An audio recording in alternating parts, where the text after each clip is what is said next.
여호수아 5장 11절부터 12절 구약 325쪽 같이 읽겠습니다.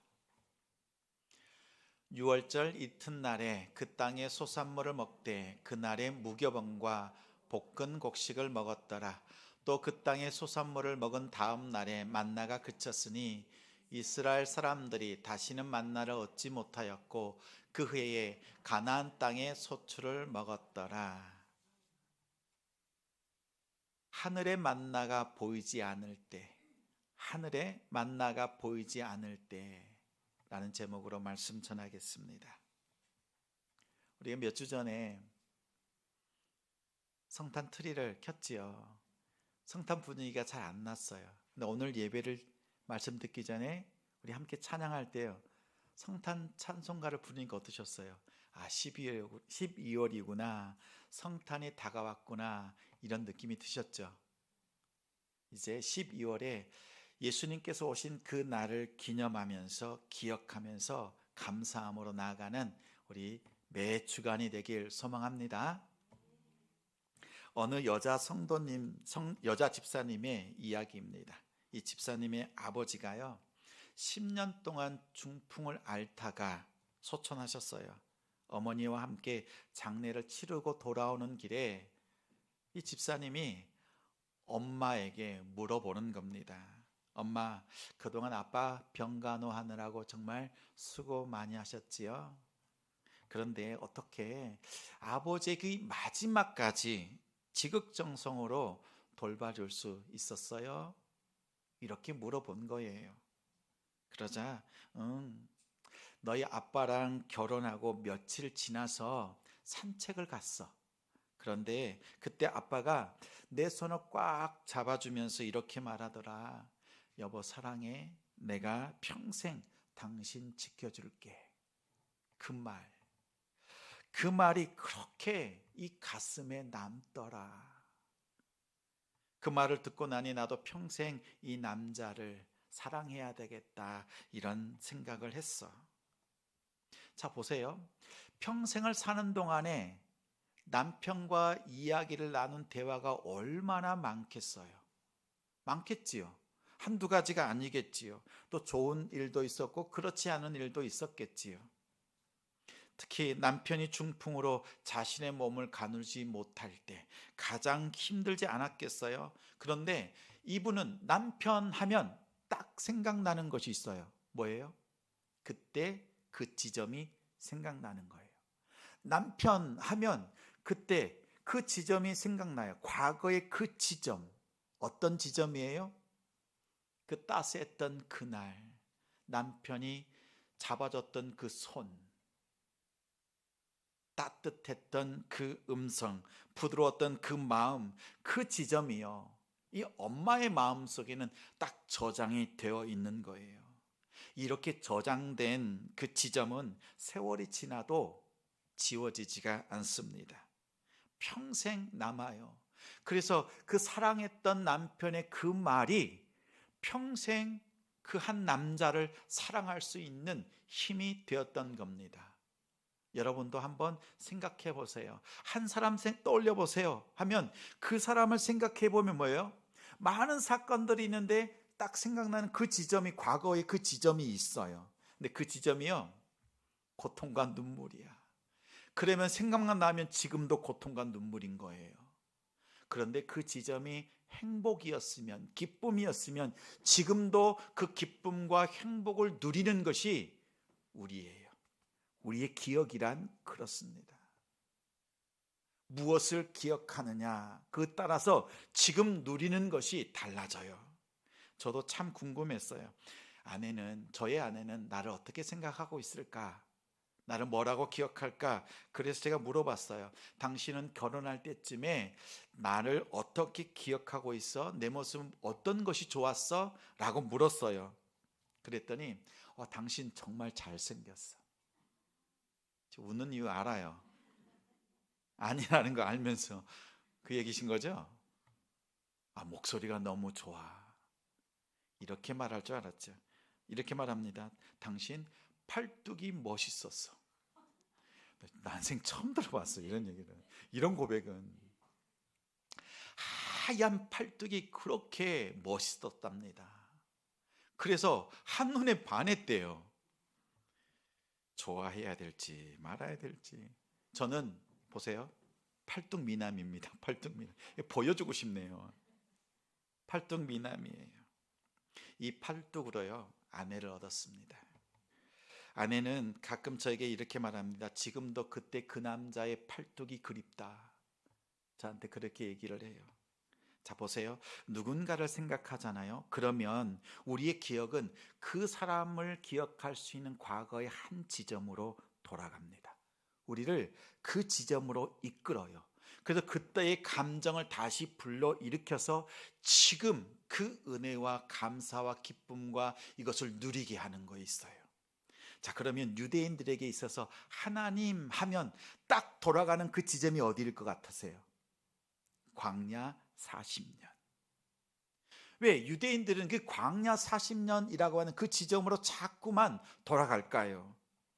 왜냐하면 그 광야 40년은 하나님을 가장 가깝게 가장 친밀하게 지냈던 그때거든요. 하나님이 가장 가까이 해주셨던 때가 광야입니다. 자, 보세요. 그때는요 이스라엘 백성들이 오직 하나님만 생각했어요. 하나님만 바라봤어요. 하나님과만 동행했던 때가 광야예요. 하나님은 어떠셨어요? 이스라엘 백성들만 생각하셨죠. 이스라엘 백성들과 함께 눈 마주치셨죠. 하나님도 다른 데 한눈 팔지 않으셨어요. 그리고 가장 복된 길, 선한 길, 어떻게 하면 나의 백성들을 좋은 길로 인도하실까, 오직 자기 백성만 생각하신 때가 그때였어요. 예레미야서 2장 1절에 보면 예레미야 선지자가 이렇게 말해요. 하나님의 그 마음을 표현하는 거예요. 하나님과요 이스라엘 백성들이 그 지내던 그 시간, 그 광야 그 시간을 허니문 기간이라고 얘기합니다. 가장 사랑했던, 가장 좋아했던 그때라고. 그러니까 유대인들은요 하나님 하면 광야 40년을 생각해요. 자, 근데 한번 생각해 보세요. 광야 40년 앞에 뭐가 있어요? 애굽이 있어요. 430년 동안 종살이했던 애굽. 그리고 광야가 있고 그 다음은 가나안 땅이 있습니다. 그렇죠? 자, 우리 애굽 땅에서 어떻게 살았어요? 처음에는 환대 받았죠. 요셉 때문에 다 이주해서 갈 때는 좋았어요. 그런데 요셉을 알지 못하는 왕이 나타나자 핍박이 시작되었습니다. 식민지가 되어버렸어요. 종살이를 하게 됩니다. 식민지가 아니라 식민 당하는 일이 되었죠. 그래서 그 종살이를 합니다. 430년 동안이요. 고통 중에 하나님께 부르짖는 기간이었어요. 하나님이 듣고 계셨어요. 근데 출애굽하고 이제 광야를 걸어갑니다. 하나님이 함께 해주시는 시간이었죠. 오롯이 하나님과 함께하는 시간. 그래 가나안 땅은 어떻게 해요? 들어가서 정복하고 하나님의 나라를 만들어가는 때였어요. 자, 이스라엘의 과거 구약을 살펴보면요, 애굽의 시대, 그리고 광야, 그리고 가나안 땅, 이렇게 구분할 수 있어요. 근데 이것은 우리가 영적으로 살아가는 우리에게도 동일해요. 우리가 죄 가운데 살았던 시대, 그 애굽, 그 죄 가운데서 고통받았던 때, 눈물 흘렸던 때, 부르짖었던 때, 그 애굽의 때가 있잖아요. 근데 그것에서 벗어나서 이제 홍해를 건너고 하나님을 믿는 그 시간, 하나님을 만나는 시간들이 있어요. 그리고 어떻게 해요? 이제 이 과정을 지나고 나면 하나님의 나라, 하나님의 그 뜻을 이뤄가는 가나안에서 귀한 일들을 감당하는 우리의 모습들이 있어요. 영적으로도 그래요. 애굽의 때, 광야, 가나안, 이렇게 나눕니다. 이 과정이 없는 성도는 없습니다. 누구나 이 과정을 겪고 있습니다. 근데 제가 이 과정을 조금 더 자세히 설명을 해볼게요. 그럼 여러분이 애굽에 있는지, 지금 내가 광야 가운데 있는지, 가나안 쪽에 있는지를 한번 살펴보시기 바랍니다. 먼저는 애굽이에요. 아직 세상이 좋아요. 즐길만 해요. 예수 믿으면서도 세상 것을 즐기는 게 불편하지 않아요. 뭐 예배 드리면서 세상 것에 나가서도 그냥 그렇게 다 지낼 수 있어요. 그럼 애굽에 있는 거예요. 죄 가운데서 모든 것들을 누릴 수도 있어요. 그런데 좀 지나보십시오. 죄 때문에 모든 것 잃습니다. 탕진합니다. 고통이 시작됩니다. 그때는요, 내가 어떻게 할 수가 없어요. 나 스스로 그것을 이겨낼 수도 없어요. 그런 상황에 처해요. 그러면 그때 어떻게 해요? 부르짖는 거예요. 자, 우리가 애굽 땅에 있는 그때에 있는 우리 성도라면 생각해 보세요. 지금 하나님께서 나에게 무엇을 원하시는가? 지금 하나님이 원하시는 게 뭐예요? 너는 나에게 부르짖으라. 그 고통 속에서 하나님을 찾으라는 거예요. 자, 두 번째는 광야입니다. 광야는 하나님이 만나주시는 곳이지요. 구원 자체가 기뻐요. 왜냐하면 지금 종살이 하다가 나왔어요. 그러니까 이 출발 자체가 기쁨이에요. 노래예요. 너무 좋아요. 보이는 것보다 다 새롭고 반짝반짝하고 다 하나님의 은혜예요. 근데 하루 이틀 조금만 지나니까 물이 없어요. 먹을 것이 없어요. 마실 것이 없어요. 불평이 나와요. 근데 하나님께서 그때마다요, 메추라기 만나를 부어주시고, 하나님께서 지도자 모세를 통해서 반석에서 물이 가리키면 두드리면 나와요. 완벽한 시스템이 동작되는 나라였어요. 너무 좋지요. 근데 이때 하나님께서 원하시는 게 뭐예요? 나의 인도함을 받으라는 거예요. 나의 인도함을 받는 그 광야, 순종을 배우는 시간이에요. 오롯이 하나님과 함께하는 시간인 거죠. 자, 그럼 가나안 땅은 어떤 거예요? 가나안 땅. 이제 가나안 땅에 들어가서 하나님께서 주시는 그 과업, 가나안 땅을 정복하고 하나님의 나라로 만들어 가는 거예요. 이 땅에 있는, 이 지점에 있는 성도들이라고 하면 하나님이 원하시는 게 있어요. 내 꿈, 하나님의 꿈, 이제 너희에게 사명으로 주어져 있는 그 사명을 깨닫고 그 사명을 이루어가라는 거예요. 여러분 어디에 있습니까? 지금 애굽에 있어요? 아니면 광야 가운데 있습니까? 가나안 가운데 있습니까? 여러분의 신앙은 어디에 있습니까? 여러분 살펴보세요. 여러분이 부르짖어야 될 때면 하나님 앞에 간절히 부르짖으십시오. 그리고 순종을 배워야 될 때면 철저하게 순종하십시오. 그리고 그 사명을 감당해야 될 자리라면 여러분 물러서면 안 돼요. 뒤로 물러가 침륜에 빠질 자가 아니라 우리는 영혼을 구원하는 그 믿음을 가진 자, 그 믿음의 자리를 잘 감당하셔야 돼요. 이게 주님이 각 때마다 우리에게 원하시는 겁니다. 이러한 마음, 이러한 부르짖음이 있고 또 이러한 사명이 있는 사람들은요, 보세요. 애굽이든지 광야이든지 가나안이든지 어떠한 환경에든지 흔들리지 않아요. 흔들리지 않아요. 그런데 이 흔들리지 않는 이유가 있어요. 오늘 말씀 속에서 그 이유가 있습니다. 분명한 이유가 있어요. 그 이유를 오늘 말씀을 통해서 함께 찾고 나누겠습니다. 11절 말씀 우리 화면을 보고 같이 읽겠습니다. 유월절 이튿날에 그 땅에 소산을 먹되 그날에 무교병과 볶은 곡식을 먹었더라. 이들이 지금 처음 출발할 때 누가 출발했어요? 모세와 함께 출애굽했습니다. 출애굽할 때 그들이 지켰던 절기가 뭐예요? 유월절이죠. 유월절을 지키고 그 다음 날 바로 출발했습니다. 자, 광야 40년의 시작이 뭘로 시작했어요? 유월절로 시작했습니다. 그렇지요. 자, 이제는 모세가 죽고 다음의 지도자 여호수아가요, 광야 생활을 마칩니다. 마쳐요. 그리고 이스라엘 백성들과 함께 지금 가나안 땅에 왔어요. 와서 그들이 딱 만나는 그 시기가 언제예요? 오늘 말씀을 보니까 유월절이에요. 유월절. 자, 광야 생활의 시작도 유월절, 광야 생활을 마치는 시점도 유월절, 이 절기입니다. 유월절은 어떤 날이에요? 역사적으로는 이스라엘 백성들이 어린 양을 그 피를 발라서 죽음에서 벗어나 구원받은 날입니다. 하나님께서 우리를 구원해 주셨다라고 해서 감격하고 감사하는 날이죠. 영적으로는 어린 양 대신 예수 그리스도를 믿는 자들이 그의 피 때문에, 십자가 때문에 죄사함 받고 그 구원에 감사하고 하나님 앞에 감격하는 것이 영적인 유월절이죠. 자, 이 광야 40년이요, 이러한 유월절로 시작됐고 유월절로 마쳤다. 우연일까요? 하나님의 의도가 있을까요? 어쩌다 6월절이겠습니까? 아니면 때마침 6월절일까요? 어떻게 생각하세요? 모든 시간은 우연이 아닙니다. 하나님이 인도하십니다. 때마침 6월절, 이것에 무슨 뜻이 있을까요? 자, 보세요. 광야를 들어갈 때 6월절이었잖아요. 하나님께서 그 6월절을 통해서 어떻게 하시는 거예요?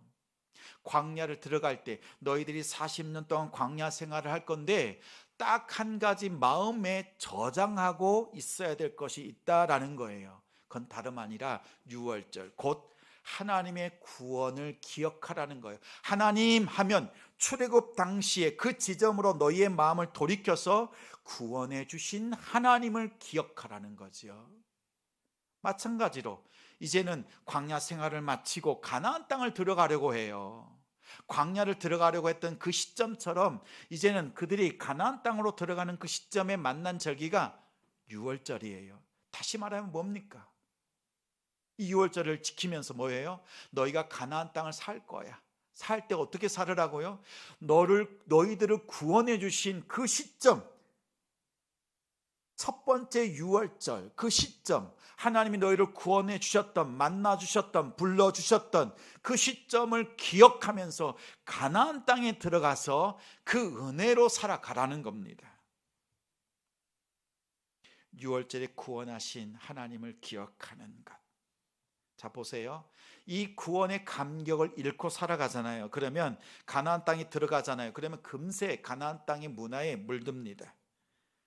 하나님을 생각하지만요, 떠오르지가 않아요. 하나님이 있지만, 문제가 생기면 하나님께 기도할 수 있지만 뭘 생각 안 해요? 이 시점이요, 구원해 주신 하나님을 기억하지 못해요. 그래서 6월절을 지키며 가나안 땅에 들어가는 거예요. 광야를 지나는 동안에는요, 딱 한 번 6월절을 지냈어요. 시내산에서. 그리고 나머지 38년 동안에는 6월절을 지킬 필요가 없었어요. 왜냐하면 6월절은 가나안 땅에 들어가서 지키라고 하신 하나님의 말씀이 있었거든요. 근데 해마다 지키면서 뭘 기억하라는 거예요? 구원의 하나님을 기억하라는 거예요. 하나님이 어떻게 구원하셨는가? 하나님을 생각하고 또 생각하라는 것이었습니다. 자, 보세요. 우리가 가나안 땅에서, 세상이라고 하는 그 가나안 땅에서 우리가 살아갈 수 있는 이유는요, 하나님을 생각하는 거예요. 나를 구원해 주셨다. 나는 구원받았다. 구원받았나? 알쏭달쏭한 게 아니라 구원받았다 라고 하는 이 구원의 확신을 가지고 가나안 땅을 살라는 거예요. 이 6월절을 맞이하면서 구원의 확신을 가지라고 합니다. 그런데 이 6월절을 맞이하면서 특별한 한 가지 사건이 일어납니다. 12절 말씀 우리 화면을 보고 같이 읽겠습니다. 또 그 땅에 소산머를 먹은 다음 날에 만나가 그쳤으니 이스라엘 사람들이 다시는 만나를 얻지 못하였고 그 해에 가나안 땅의 소출을 먹었더라. 가나안의 소출, 가나안에서 거둬들인 곡식을 가지고 먹었어요. 아마도 처음에는 그들이 거뒀던 것을 먹었겠지요. 그 이후로는 이스라엘 백성들도 수고한 것을 먹었을 것입니다. 근데 하늘의 만나가 안 보여요. 가나안의 소출을 먹고 난 다음에 그 다음에 하늘에서 항상 주셨던 그 만나가 보이질 않습니다. 이스라엘 백성들이 그때 어땠을까요? 당황하지 않았겠어요? 그렇지 않았겠어요? 매일 내리던 만나잖아요. 근데 지금 여호수아와 함께 이 가나안 땅에 딱 도착한 이스라엘 백성들은 출애굽했던, 홍해를 건넜던 광야 1세대가 아니에요.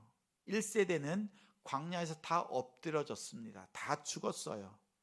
이들 중에서 여호수아와 갈렙만이 가나안 땅에 도착했고, 이 광야에서 태어난 광야 2세대가 이 여호수아와 함께 가나안 땅에 도착한 거예요. 자, 그럼 생각해 보세요. 이 여호수아와 함께한 광야 2세대는요, 만나가 없던 때의 사람들이 아니잖아요. 항상 만나가 주어지던 때에 그들은 태어났고 태어나면서부터 만나를 만지작거렸어요. 만나를 먹었습니다. 평생 만나를 먹고 자란 세대예요. 만나가 없었던 때가 없어요. 그렇죠? 만나가 있었어요. 아마도 이 밀가루 반죽 같아요. 그러면 쪼물쪼물쪼물 해가지고요. 아마 이 애들은 어렸을 때부터 그걸 가지고 공기놀이도 했을 거예요. 그 정도로 친숙한 만나였단 말이에요. 그리고 단 하루도 만나가 없었던 날이 없습니다. 보세요. 기적이 일어나고 만나가 오니까 기적이 일어나고 또 그 다음 날도 기적이고 그 다음 날도 기적 같은 일들이 일어났던 거죠.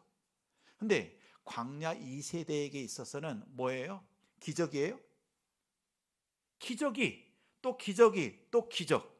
이 기적이 그냥 일상이 되어버렸어요. 기적이 기적 같지 않은 거죠. 또 막히는 문제가 생기면 모세가 기도합니다. 그럼 하나님께서 반석을 통해 물을 콸콸콸 쏟아주세요. 하나님께서 모든 것을 다 완비해 주신 그 시스템이 잘 작동하는 시대였단 말이에요. 이들에게는요, 기적이 기적 같지 않는 세대였어요. 그런데 그렇게 익숙했던 만나가 그쳤어요. 가나안 땅에 소출을 먹었을 때 그 만나가 멈췄어요. 그때 얼마나 당황했겠습니까? 어쩌면 황당하기도 했겠지요. 만나가 그쳤다. 그 의미에 대해서 잘 해석해 놓은 글이 있어서 여러분에게 좀 소개를 합니다. 제가 읽어드릴게요. 매일 내리던 만나가 그칠 때가 있다. 죽기만 하면 되는 시절은 반드시 끝이 온다. 신앙의 여정이 새로운 국면으로 접어들었다는 것이다. 신앙생활 중에는 기적 같은 은혜를 매일같이 경험하는 시간들이 있다. 하나님의 개입을 시인할 수밖에 없는 사건이 연이어 일어나고 성경책만 펼쳐도 온몸의 전율을 느끼며 아침에 기도하면 저녁에 응답을 받는 그런 시간들 말이다. 그러나 만나가 그치는 날이 반드시 온다. 그때에는 하늘에서 양식이 뚝뚝 떨어지는 대신에 뼈 빠지게 일해야만 한다. 땀 흘려 수고해야 하루를 믿음으로 근근히 버틸 정도가 되기도 한다. 그러면 만나가 그쳤다고 해서 은혜가 그친 것일까? 이제는 내가 수고하여 얻은 수확도 하나님의 은혜라고 고백할 줄 아는 시기에 접어든 것이다. 이제는 내가 수고하여 얻은 수확도 하나님의 은혜라고 고백할 줄 아는 시기에 접어든 것이다. 하늘에서 내리는 만나를 은혜라고 고백하는 것보다 땅에서 땀 흘려 얻은 소출을 은혜라고 고백하는 것이 훨씬 큰 믿음을 필요로 한다. 마지막 문장은 이거예요. 비로소 믿음의 성장판이 활짝 열려지는 시점에 도달한 것이다. 저는 이 마지막 문장에 마음이 갔어요. 비로소 믿음의 성장판이 열려진 그 시점을 우리가 만나게 되었다는 겁니다. 너무나 황당스러운 순간, 하나님께서 만나도 계속 주시고 소출도 주시면 얼마나 좋아요. 그런데 그렇게 익숙했던, 추워도 의심하지 않았던 그 만나가 멈춰버렸어요. 얼마나 당황했겠어요. 우리가 이런 상황들을 만날 때가 있지요. 하늘의 만나가 더 이상 보이지 않을 때 주님은 말씀합니다. 당황하지 말아라. 두려워하지 말아라. 우리가 이런 상황을 만날 때가 한두 번이 아닙니다. 예기치 못했던 환경을 만나기도 합니다. 생각하지 못했던 일들이 일어납니다. 뜻하지 않았던 사건들이 일어납니다. 그때요, 하나님께서 계시지 않는 것처럼 느껴질 때가 한두 번이 아니에요. 이런 일들이 일어납니다. 그때요, 생각하라는 거예요. 너의 믿음의 성장판이 열려 있다. 이 기회를 통해서 내가 성장해야 될 때라는 거예요. 두려워하지 마십시오. 당황하지 마십시오. 하나님께서 여러분에게 은혜를 중단하신 것이 아니에요. 여러분 기억할 것이 있어요. 그 시간은 여러분의 믿음이 클 시간이에요. 아이들이 성장하는 그 보조약이 있잖아요. 아이클 타임? 이런 거 있죠. 이 시간은 어떤 타임이에요? 믿음 클 타임이에요. 믿음 클 타임. 근데 한 가지 더 기억할 것이 있어요. 지금까지는요, 하나님께서 여러분을 기억해 주셨다면 이런 상황, 이 환경이 막 바뀌어갈 때는요, 여러분이 이제는 하나님을 기억하실 때라는 겁니다. 뭘 기억하셔야 돼요? 6월절 시작했고 6월절로 마치고 6월절로 가나안 땅에 들어가는 것, 하나님을 기억해야 될 때인 거예요. 어떤 기억이에요? 나를 구원해 주시는 하나님의 그 시점, 나를 만나 주셨던 그 과거의 시점으로 돌아가서 그 감격과 은혜를 회복하는 거예요. 다른 거 구하지 말고요. 지금 이 상황을 바꾸려고 인간 찾아가지 말고, 다른 상황, 다른 길 쫓지 말고, 나를 구원해 주셨던 그 하나님을 기억해서 그 감격과 그 은혜를 회복하면 이 땅 버틸 수 있는 거예요. 감당해낼 수 있다. 할 수 있다. 구원의 확신을 가지라는 말씀입니다. 하늘의 만나가 더 이상 보이지 않을 때요, 다시 돌이켜서 광야로 달려가 본들 만나 없습니다.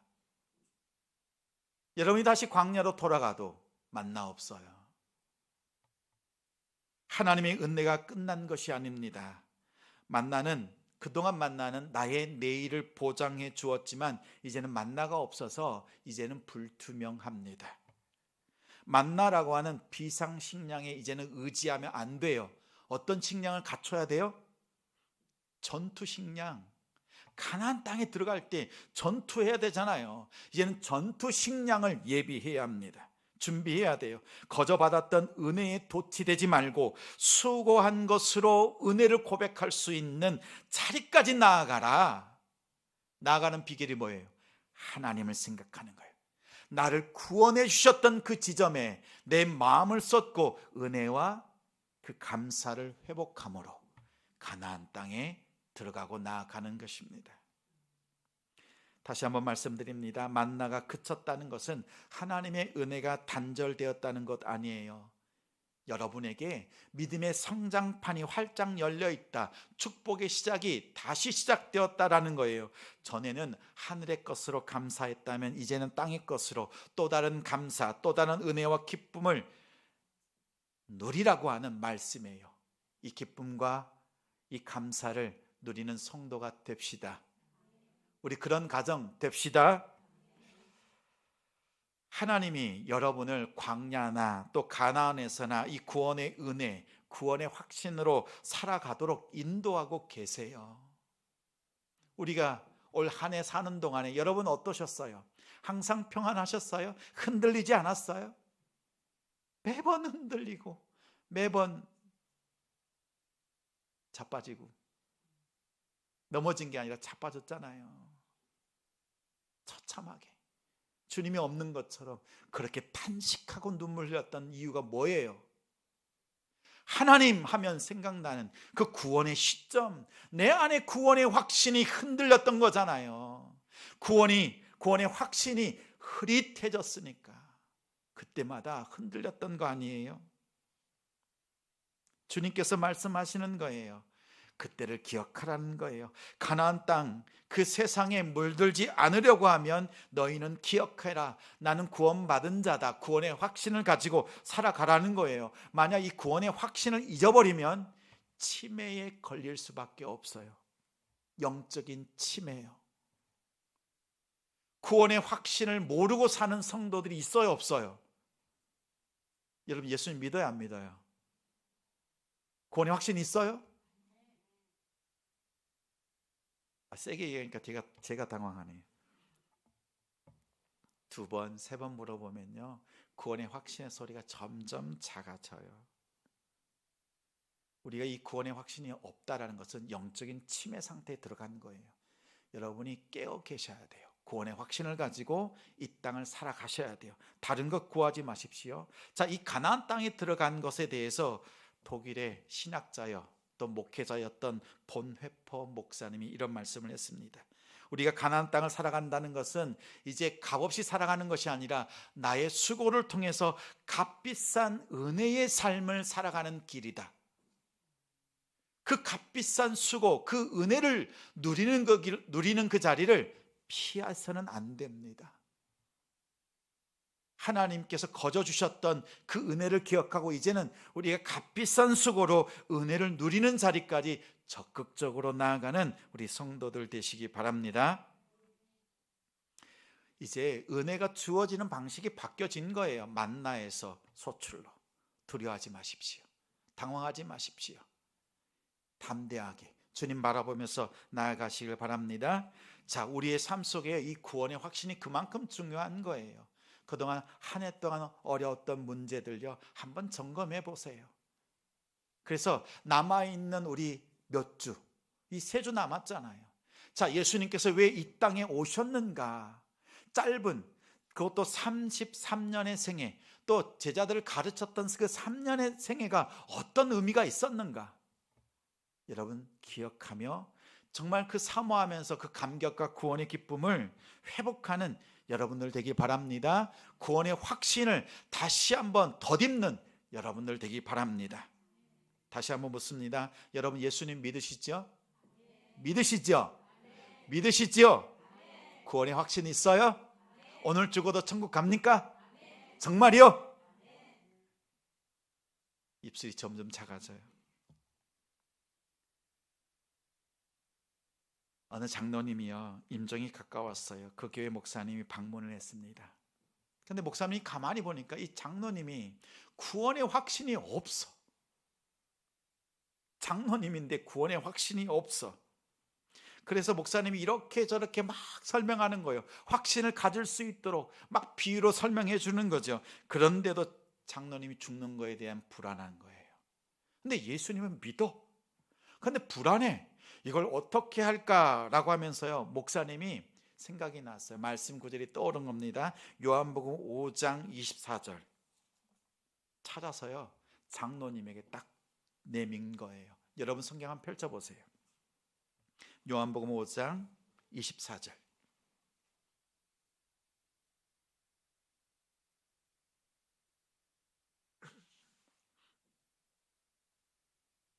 신약 151쪽입니다.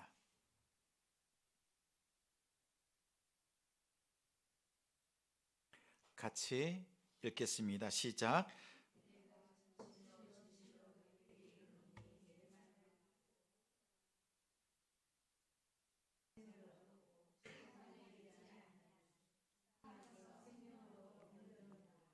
이 구절을 보여주시고 장로님이 딱 읽자마자 목사님이 이렇게 이야기하는 겁니다. 장로님, 그 구절을 잘못 읽으셨네요 라고 얘기하는 거예요. 제 성경에 이렇게 기록되어 있어요. 내가 진실로 진실로 내게 이르노니 내 말을 듣고 또 나를 보내신 이를 믿는 자는 영생을 얻을지 안 얻을지 주고 보아야 알겠고, 심판에 이를 수도 있고 안 이를 수도 있고 사망에서 생명으로 옮길동 말동하느니라. 제 성경에 이렇게 기록되어 있네요. 그 이야기를 들은 장로님이요, 아닙니다 목사님, 제가 이렇게 기력이 쇠하고 시력이 별로 좋지 않게 되었지만 성경에 분명히 영생을 얻었고 사망에서 생명으로 옮겨졌느니라 라고 말씀하고 있어요. 그때 목사님이요, 장로님을 가만히 바라보면서 얘기하시는 거예요. 예수님 믿으시지요? 예수님 믿는 자는 영생을 얻었고 생명으로 옮겼느니라. 말씀이 확신을 주고 있잖아요. 장로님이요, 이 말씀으로 구원의 확신을 얻는 거예요. 여러분, 구원의 확신이 어디서 옵니까? 감정? 뭔가 반짝거리는 응답?